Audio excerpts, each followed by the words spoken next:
Bismillah, Assalamualaikum warahmatullahi wabarakatuh. Selamat pagi teman-teman, selamat datang di video presentasi kami. Kami dari kelompok 7 yang beranggotakan Nur Laila Sofia dan Ai Sofianti akan menjelaskan tentang perkembangan emosional, mata kuliah psikologi perkembangan 3 yang dibimbing oleh Bunda Nandini Huda Anggarasari, MPSI, psikolog. Adapun detail materi yang akan kami sampaikan yaitu tentang eksplorasi emosi yang berisikan definisi, pandangan fosioanalisis, pengaturan emosi, dan kompetensi emosi. Dan yang kedua, perkembangan emosi yang berisi definisi perkembangan emosi, tahapan perkembangan emosi, dan aspek-aspek perkembangan emosi. Selamat menyimak! Baik, sebelum membahas jauh tentang eksplorasi emosi, kita akan perjelas dulu apa itu emosi. Nah, apakah emosi adalah perasaan ketika sebagaimana yang disebutkan oleh orang lain ketika barang kita diambil oleh orang lain atau kita diledek oleh orang lain, kemudian kita menjadi emosi. Apakah itu makna dari emosi yang sesungguhnya? Tentu tidak, itu tidak sepenuhnya benar. Salah satu perasaan itu hanya bagian dari emosi. Lalu apa makna atau definisi emosi sesungguhnya? Emosi adalah sebuah perasaan yang intens yang ditunjukkan kepada seseorang atau sesuatu yang juga disebut sebagai reaksi terhadap seseorang atau sebuah kejadian. Emosi ini dapat ditunjukkan ketika kita merasa senang mengenai sesuatu, marah kepada seseorang, ataupun takut terhadap sesuatu. Perasaan-perasaan seperti ini bersifat sementara sehingga emosi hanya bersifat subjektif. Nah, sudah jelaskan teman-teman makna dari definisi emosi yang biasa kita gunakan dalam sehari-hari. Jangan sampai tertukar lagi ya. Sekarang kita lanjutkan pada pembahasan pengertian eksplorasi emosi. Menurut Kamus Besar Bahasa Indonesia, eksplorasi adalah kegiatan memperoleh pengetahuan lebih banyak atau pengalaman baru dari situasi yang baru. Pandangan fungsionalis adalah sebuah psikologi yang memandang psikis sebagai fungsi atau sesuatu yang digunakan oleh organisme untuk menyesuaikan diri atau beradaptasi dengan lingkungannya. Menurut aliran ini, gejala kejasmanian merupakan sebab timbulnya emosi.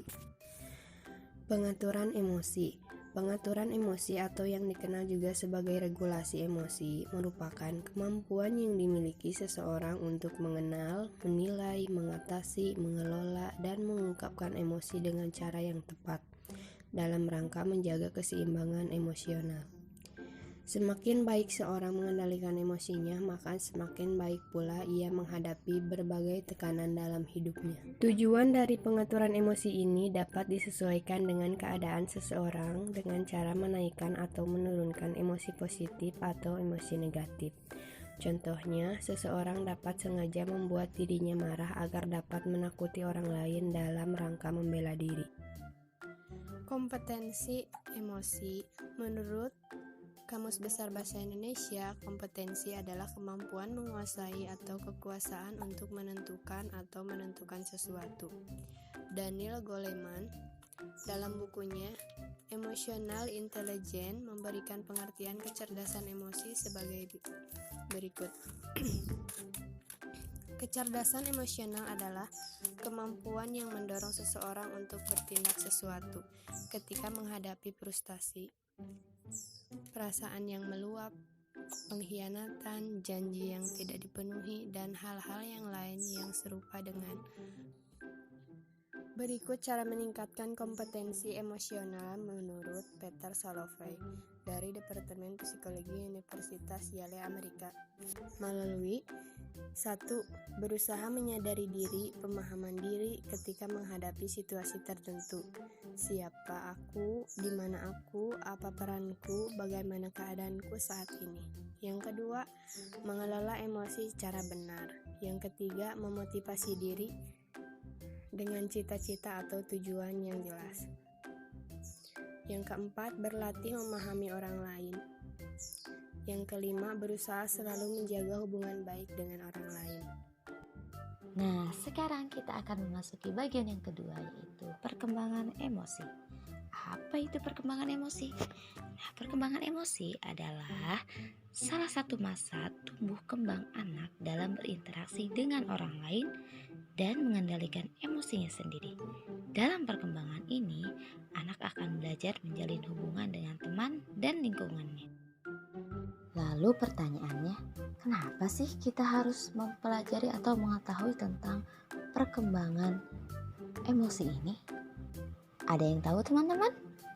Nah, jawabannya adalah sebagaimana yang kita ketahui bahwa masa anak usia dini merupakan masa golden age di mana seluruh aspek perkembangannya perlu distimulus agar mereka siap untuk memasuki masa pertumbuhan di tahap selanjutnya. Lalu korelasinya dengan perkembangan emosi ini, ketika kita bisa membantu anak-anak kita untuk mengenali dan mengatur emosi mereka, tentu hal itu bermanfaat untuk mereka di masa depan dan akan membuat mereka mudah diterima di lingkungan sekitarnya.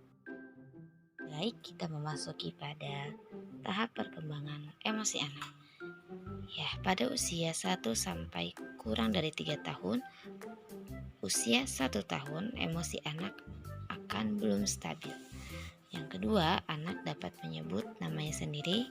Yang ketiga, akan muncul rasa penasaran. Yang keempat, memahami. Anak dapat memahami hak orang lain dan mau berbagi dengan orang lain. Yang kelima, anak dapat mengungkapkan jika ia ingin pergi ke toilet. Kemudian pada usia 3 sampai kurang dari 4 tahun, anak-anak mulai mengenali emosi dan mengekspresikannya. Misalkan ketika mereka merasa sedih, mereka akan menangis. Ketika mereka senang, mereka akan memeluk atau akan berbinar matanya. Kemudian anak dapat bersabar menunggu giliran, kemudian dapat bersikap toleran sehingga bisa bekerja sama, kemudian dapat menunjukkan ekspresi menyesal saat melakukan kesalahan.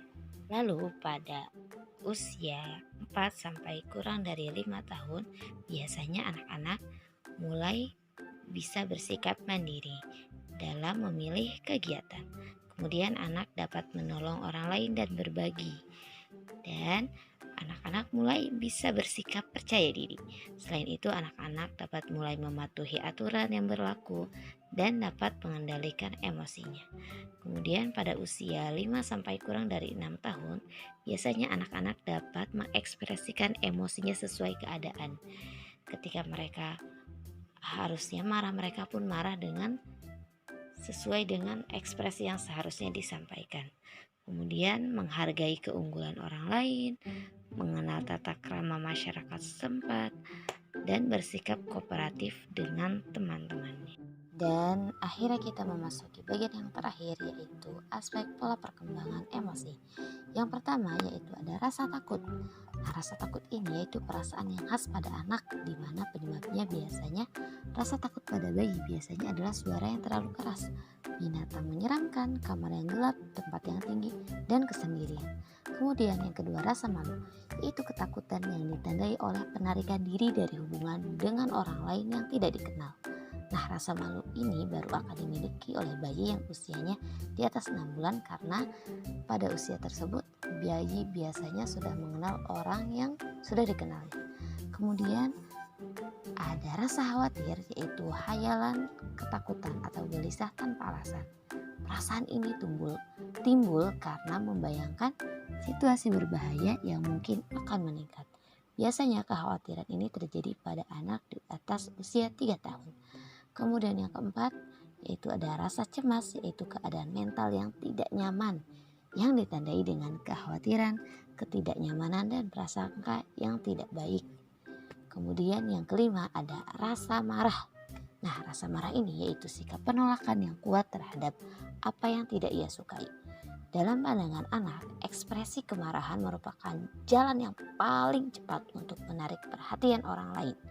Semakin tinggi kemarahan anak, semakin keras pula ia menunjukkan sifat marahnya.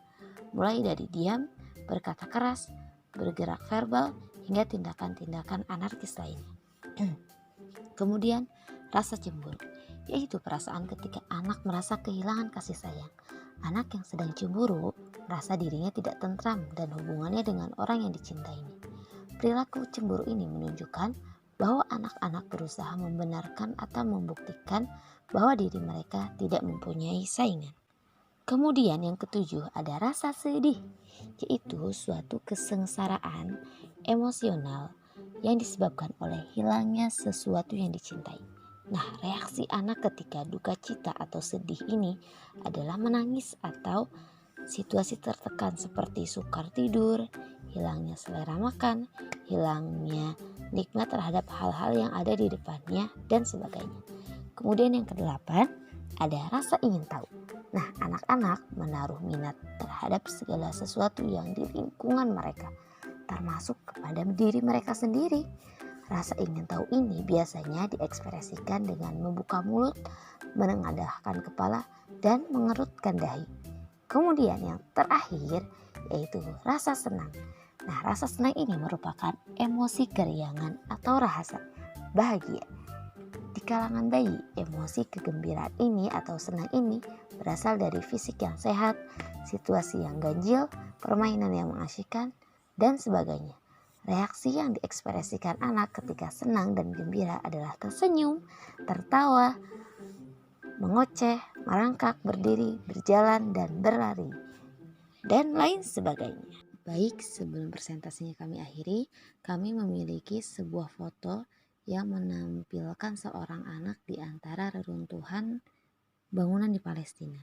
Silahkan teman-teman rasakan emosi apa yang teman-teman keluarkan setelah melihat foto tersebut. Apakah perasaan, apakah emosi marah, atau emosi kasihan, atau senang, atau sedih, dan lain sebagainya.